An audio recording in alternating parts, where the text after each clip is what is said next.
All right, I got the music going. I have it so loud. Jimi Hendrix the movie. Jimi Hendrix the movie. Who would play Jimi Hendrix? It'd got to be some young guy. Yeah, I don't know any. But remember when Val Kilmer did Jim Morrison? He had, he's he a wasn't blonde super guy. young, man. He's a blonde guy, and he's like, no, he's not a blonde guy. He did. I remember the back and forth on it. Somebody told the story about how he sent an audition tape as Jim Morrison. Oh, that's pretty cool. That's how he got the part. He did a good job. Yeah, he did. All right, hi, and welcome to the show. This is Seattle's #1 comic book podcast. All kinds of technical difficulties this afternoon. The podcast. But our brain's working great. The podcast that is dedicated to the first issue of your next favorite comic, and I'm Larry. I'm James. And this is our 68th show, Doo-doo-doo. but it's our 27th comic. Birthday. No. No, I'm 26. So 26. Close. Happy birthday, James. No, this is 27. The comic book is 27.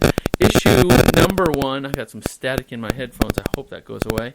They should have made there be 27 issues, but I don't think it made it that long. I didn't know. It goes 4 issues. It's a 4-issue mini. Okay. I like that, though, because then I can read them all. I think I'm going to read them all, too. Yeah. So the book is called 27.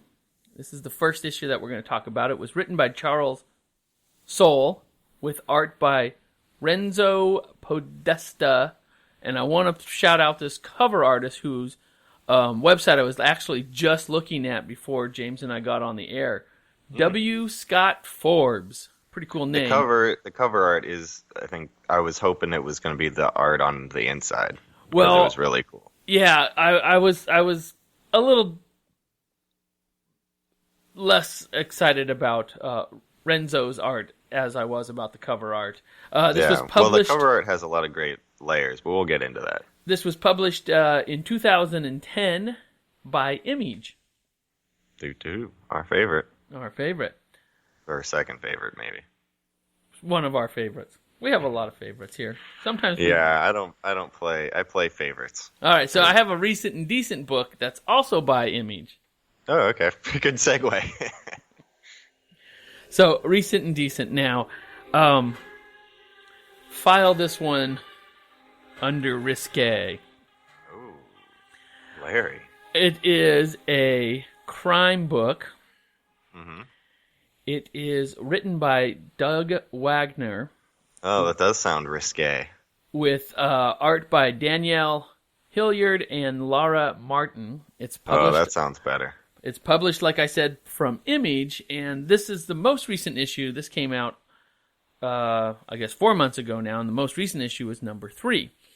This is a story about a serial killer who does in his victims with a plastic bag over their face. Ooh. And he has retired from serial killing, and he is just wanting... But he has all these bags left over? He is just wanting to travel the country with his girlfriend when he runs into a bit of trouble, and his girlfriend is kidnapped, and he is forced to do a job by a bigwig. Oh, so much static in my headphones today. By a bigwig, and they use his girlfriend as a bargaining chip. Okay, I like that. So then it's like, it's kind of like, what's that car movie with Nicolas Cage? Exactly. Gone in 60 Seconds. Gone in 60 seconds. But instead of a car thief, he's a serial killer. He's a serial killer. That's cool. But I failed to mention, so the name of the book is called... They brought me back into it. I was the best there ever was. The book is called Plastic, and the main character, I forget his name. I swore I'd never go back. His girlfriend is a plastic sex doll. Oh, what? Named Virginia.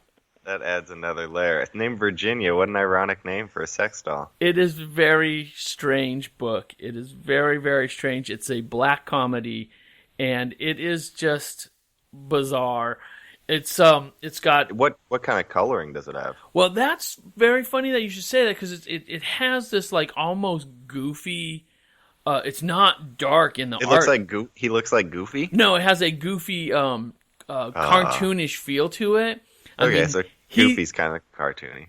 The main character is kind of this. I'm gonna dial up the pictures real fast because the main character is sort of like this like smiley dude, like like he's just a smiley dude, and he's so aw shucks with other. He's aw shucks. He's aw shucks with other people. This is crazy. I really like this idea. He's and it's a mini, so if you wanted to get caught up, it's gonna go 5 issues, and like I said, it's. Is it on Comixology for free? No, it is not on Comixology for free. So I think the first issue is going to be $3.99. So you're going to spend a little bit of money. I'm spending real money on my comics sometimes because I got to have my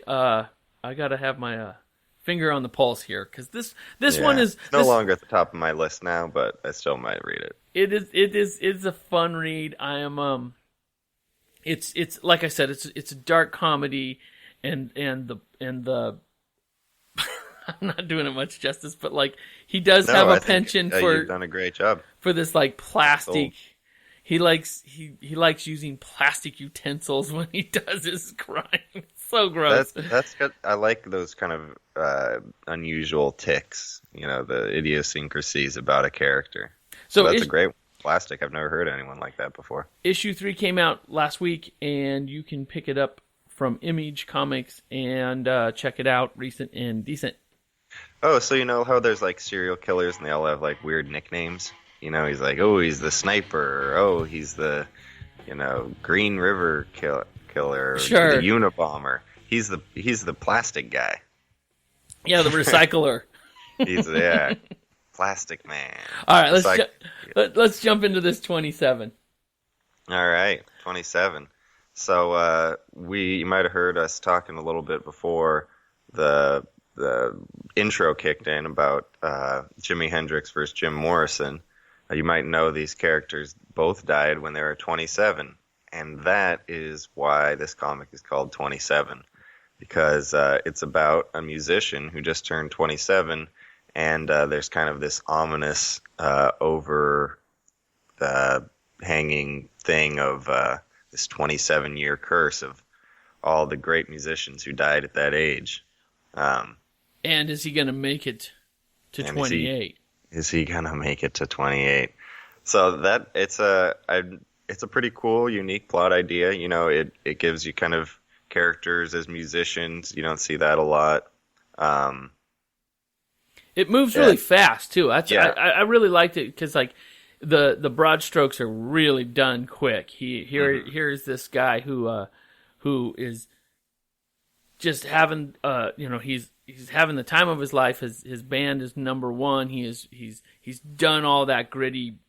He's playing the Staples Center. Yeah, and he's done all the gritty legwork to get there, and then his hand breaks. His hand goes out on him. He can't play that magical guitar anymore, and he starts searching. Like the record company dumps him. He gets into financial issues with his bandmates. It's just all done so fast. And yeah, that's a great point. Like that, because it's pretty easy to think of to catch up real quick with the idea, because it's pretty smart, but it's I don't know. It's a story we're pretty familiar with of like the rise and fall of a band. So that whole part is like maybe 3 pages. Exactly. Him being on stage to you see a picture of his hand and it's all like broken up. So he spends the last of his money chasing surgeries, chasing surgeries or a cure for this thing, and he brings him to the dark alley of a very magical. He's a back alley doctor of some kind. A back alley doctor of some kind who has a huge. Well, he's more of a mad scientist than a doctor, I would think. Yeah, it kind of looks like Tesla's setup, or like did you see the Prestige? Yeah, it looks like one of the like one of those types of rooms where it's like, is this magic or is this real science or what's going on? Well, it does get it's a little weird. It gets very weird here. So he meets the doctor. The doctor is very vague in what he's going to do for the treatment. There's He said no more monkeys jumping on the bed. Yeah, it's just strange stuff. That the doctor's the strangest character here. Doctor said, yeah, he's definitely got the mad scientist look. And one of the things I like is they don't bother trying to explain like what goes on here, and like sometimes they'll preface it or give hints like, oh, it's real science, oh, it's really whatever, like try to make you guess. But they just leave it as a plan. Like, we don't know if we ever will figure out what happens here. But it's like it's more like you're experiencing it through the character. Like, I'm all better, who cares? You know? Right. Yeah, and I'm just gonna say right now that like that kind of bothered me a little bit, that there wasn't enough explanation in this first issue anyway of what exactly is going to happen. This doctor is talking in riddles and rhymes, and he kind of like puts them in through this machine. This the main character's name is Will. Will Gardner, and he is he's a desperate man, so he's willing to try this strange procedure. Yeah. And sure enough, the doctor talks him into it. But the doctor doesn't even try to talk him into it. The doctor just is there, and he's like, I'm doing it. I'm doing it, and he jumps into this machine. And, well, first of all, he has to take off his clothes. And I thought it was kind of creepy when the doctor took off his clothes, too. Yeah. I don't know if that was really necessary to, like, make it creepy in that way.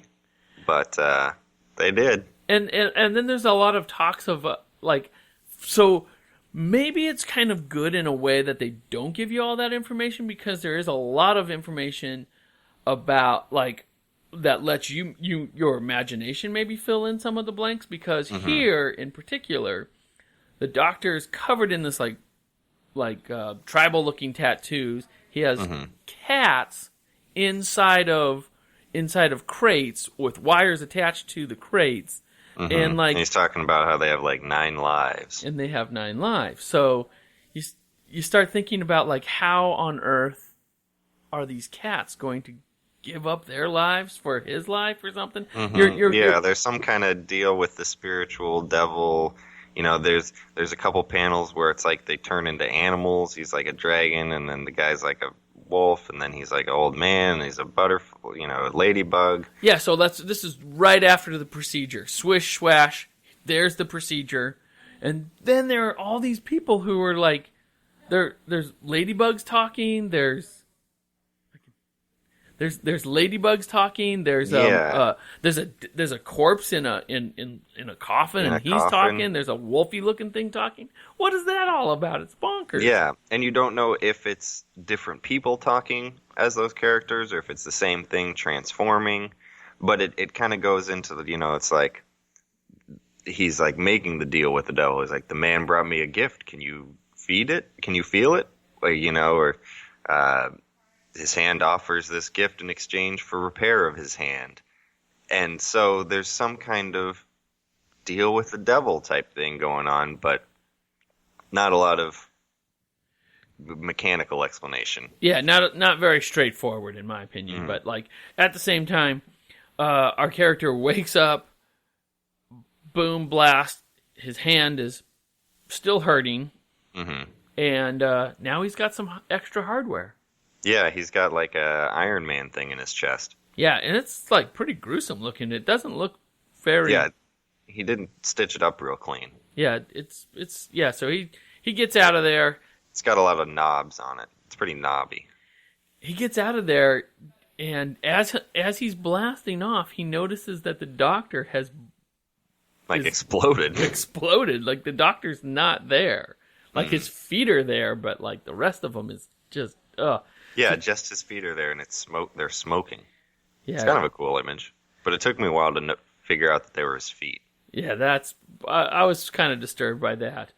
And then he calls it into, an anonymous tip to 911, I guess, Yeah, something went bad here. And then he makes his way back to his studio and... hits the bottle. Hits the bottle and then gives his new hand a try. It doesn't go so well. Don't work. But then he starts fiddling with the knobs on his chest,